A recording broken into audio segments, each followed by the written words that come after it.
You've been at the top level of eventing in Australia for a long time now. Where does that sit in your memory bank personally? Oh, it can't be anything but amazing. When you're in your own country, it's fantastic. The crowd is unbelievable when you're in there. It's I remember doing the victory gallop around, and we were told we had to go twice around or something, and they tried to get us out. We went, I don't know, we went around about 5 times. The crowd was amazing. My wife Karen, who helps me with the horses all the time and helps train them as well, everybody is there. All my friends were there. We lived down the road, really. So it was unbelievable, and will never happen again, even if I win another gold medal, which I try to do. And if it ever happens, it won't be like that, that's for sure. What an amazing team. I think Lucinda Green said we had the dream team. We did. We had, I think, leading up to Sydney, we had about 15 people in line to go to the games.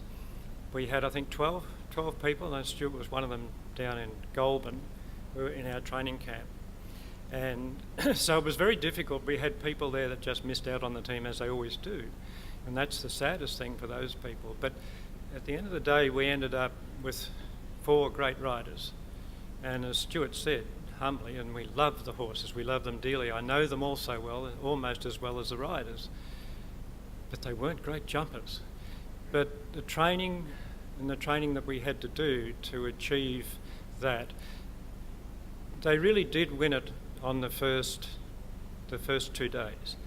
And everybody said it was a streak of genius to run Andrew out and Darren Powers first, because he sort of went into the ring, and the big grey horse and big crowd, and he sort of commanded the ring, got a great score straight away. So that helped us. But to be honest, we were just wanting to give him more time so we could get him through the trot up on the 3rd day. So sometimes your genius comes about by circumstances.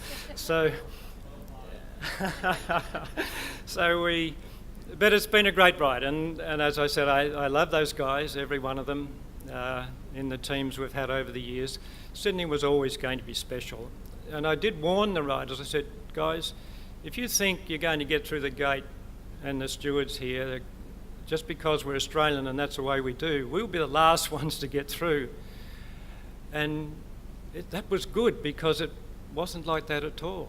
Everybody had a bit of gold dust spread all over the top of them. All the stewards and everybody was so helpful, even to us, which was unusual for us to be in your own country, because Australians are normally fairly humble and want to treat everybody else better than ourselves.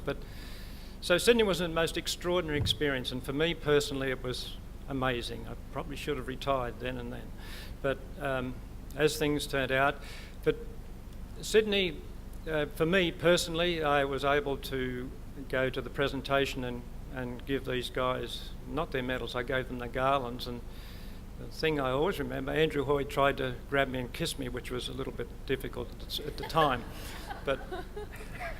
But huge respect for, and in that team, obviously, we had Matt and Phillip, as well as Stuart. You realise that both that Stuart and Wendy, in the terms that we compete under now, or in the last few years, they would have been double gold medalists. Stuart was the top rider in the world in eventing that day. And so under the old rules, we would have had another 2 gold medals. But great experience, and the Sydney team, I will never forget that, and I hope no one else here in Australia will either. So congratulations with the running. Thank you very much.